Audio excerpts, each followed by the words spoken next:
बाजारामध्ये सोयाबीनची आवक घटली आहे आणि आता मोठ्या प्रमाणात सोयाबीनचे दर वाढणार अशा पद्धतीच्या चर्चा सध्या शेतकऱ्यांमध्ये सुरू आहेत. तर आपण सोयाबीनच्या दराचं विश्लेषण करूयात. नमस्कार, मी ज्ञानेश्वर खरात पाटील. झालं असं की मध्य प्रदेश नंतर महाराष्ट्र हे प्रमुख सोयाबीन उत्पादक राज्य आहे. मध्य प्रदेश सरकारनं भावांतर योजना लागू केली. त्याची अंतिम तारीख 15 जानेवारी 2026 आहे. त्याच्या आत सर्व शेतकऱ्यांनी जो 53 रुपयाचा भाव मिळतोय, म्हणजे मार्केटचा भाव आणि सरकारनं ठरवून दिलेला हमी भाव याच्यातला भाव फरक हा त्या शेतकऱ्यांना थेट सरकारकडनं खात्यामध्ये टाकला जाणार आहे मध्य प्रदेशमध्ये. त्यामुळे मोठ्या प्रमाणात मध्य प्रदेशमधल्या शेतकऱ्यांनी सोयाबीन काढलं आणि भावांतर योजना अर्थात तिथल्या नाफेडला त्यांनी विकून टाकलं. त्याच्यामुळे काय झालं की मध्यंतरी आपले भाव हे दबावात आले होते, कारण की मोठ्या प्रमाणात सोयाबीन मार्केटमध्ये आलं होतं. आता झालं असं की या आपल्या पूर्ण देशामध्ये 5 ते 6 लाख क्विंटल सीझन मध्ये सोयाबीनची आवक असते. मात्र आता सध्या देशामध्ये सोयाबीनची सीझन मध्ये जी आवक आहे ती 2 ते 2.5-3 लाख क्विंटल पर्यंत आहे. म्हणजे जवळपास आपल्याला माहितीये की आवक वाढली की डिमांड घटते आणि आवक घटली की डिमांड वाढते. हा अर्थशास्त्राचा नियम आहे. त्या पद्धतीनं नाफेडला मोठ्या प्रमाणात सोयाबीन शेतकऱ्यांनी घातली महाराष्ट्रामध्ये. मध्य प्रदेशमध्ये भाव फरक योजनेमध्ये मोठ्या प्रमाणात सोयाबीन घातली. त्याच्यामुळे सोयाबीनचा जो तुटवडा निर्माण झाला आणि उत्पादन घट म्हणजेच काय, दरवर्षी आपलं 120 ते 125 लाख टनावर उत्पादन स्थिरावत असतं. ते यावर्षी बाजार अभ्यासक आणि व्यापाऱ्यांच्या मते 105 ते 110 लाख टन असं आहे, परंतु ऍक्च्युअल मध्ये ते त्याच्यापेक्षाही कमी आहे. बरोबर. त्याच्यामुळं हे जे सोयाबीनच्या भावामध्ये तेजी येताना दिसतीये ती ही आहे.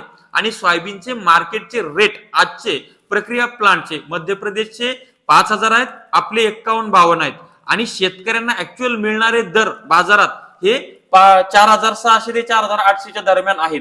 आता शेतकऱ्यांचा किंवा अनेक लोकांचा प्रश्न आहे की सोयाबीनचा भाव हा जवळपास 5,500 होईल का, किंवा हमी भावाच्या पुढे जाऊन कापूस विक्री करता येईल का.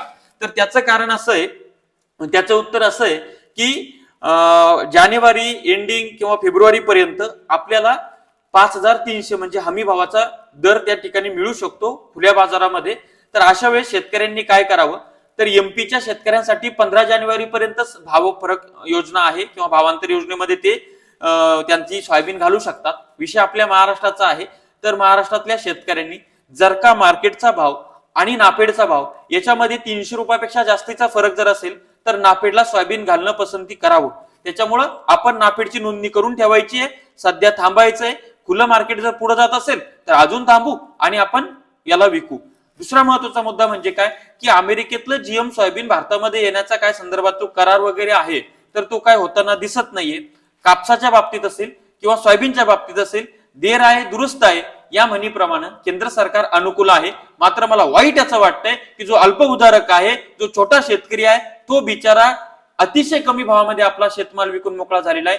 त्याला याचा फायदा होणार नाही. धनदांडग्यांना आणि व्यापाऱ्यांना याचा त्या ठिकाणी फायदा होतो आहे, याचं वाईट वाटतं आहे. आणि फेब्रुवारी पर्यंत 5,500 भाव सोयाबीनचे दिसू शकतात जर मध्ये काही घडामोडी घडल्या नाही, अशाच पद्धतीची घटलेली आवक असली तर. त्यानंतर शेतकरी मोठ्या प्रमाणात कमेंट्स करून म्हणतायत की नाफेडला 100 रुपये प्रति क्विंटल ते लोक घेत आहेत किंवा त्या ठिकाणी लढत घेत आहेत, सोयाबीनवर मारल्या जाते.